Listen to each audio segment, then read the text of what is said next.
এই 2500 বর্গমূল করলে 5 5 এ 25, তাহলে 50 পাবো। তাহলে কর্ণের দৈর্ঘ্য কত সেমি? না 50 semi. Guidance support math education ক্লাসে সবাইকে স্বাগত। আজ মঙ্গলবার। আজকের ক্লাসে থাকছে নবম শ্রেণীর কোষে দেখি 15.1 পরিমিতির ক্ষেত্রফল ও পরিসীমার 8 দাগের অঙ্ক। অঙ্কটা ভীষণ ইম্পর্টেন্ট অঙ্ক, প্রায়ই পরীক্ষাতে আসে, সুতরাং আজকের ক্লাস থেকে অঙ্কটা তোমরা ক্লিয়ারলি বুঝে নাও। দেখো, ক্লাস 9-এর কোষে দেখি 15.1 8 দাগের অঙ্ক আছে। 1200 বর্গ সেমি ক্ষেত্রফল বিশিষ্ট একটি আয়তক্ষেত্রাকার জমির দৈর্ঘ্য 40 সেমি হলে তার কর্ণের ওপর অঙ্কিত বর্গক্ষেত্রের ক্ষেত্রফল হিসাব করে লিখি।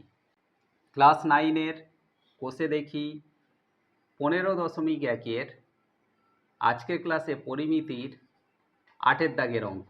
এই 8 দাগের অঙ্কে আমরা যদি ছবি আঁকি, তাহলে এখানে একটা আয়তক্ষেত্রাকার জমির কথা বলা হয়েছে।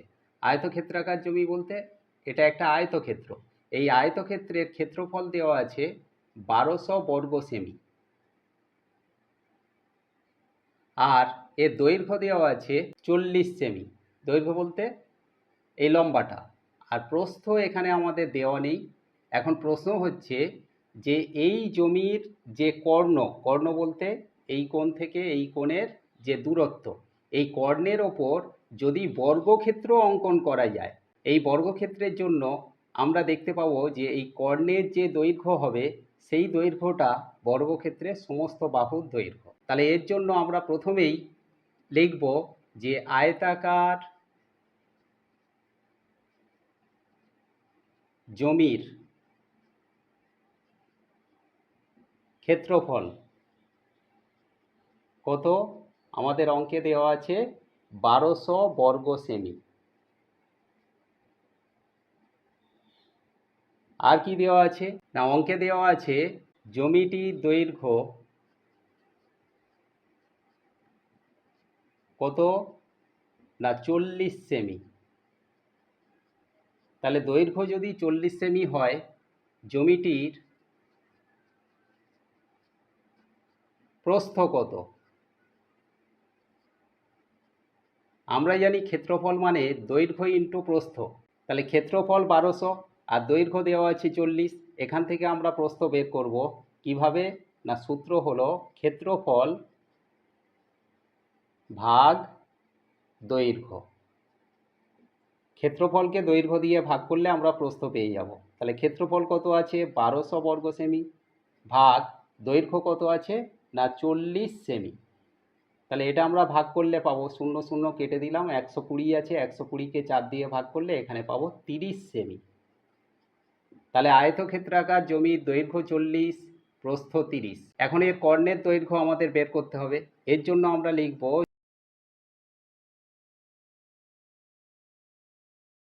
দেখো কর্ণের দৈর্ঘ্য বের করার জন্য আমরা এখানে দেখতে পাচ্ছি যে এইটা প্রস্থ, এইটা দৈর্ঘ্য, আর এইটা কর্ণ।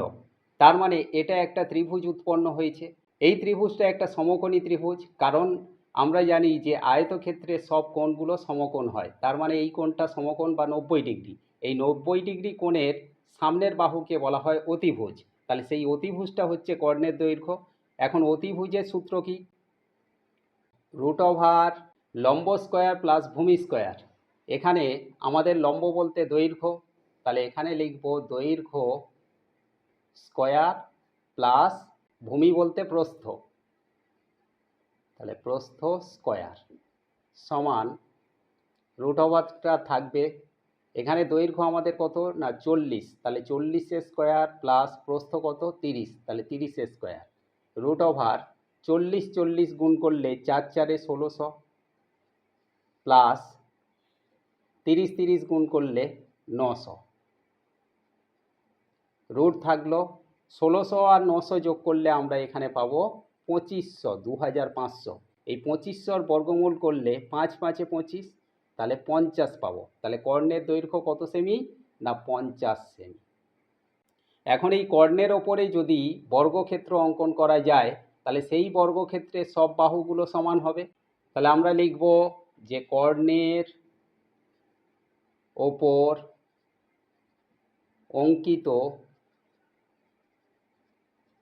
বর্গক্ষেত্রের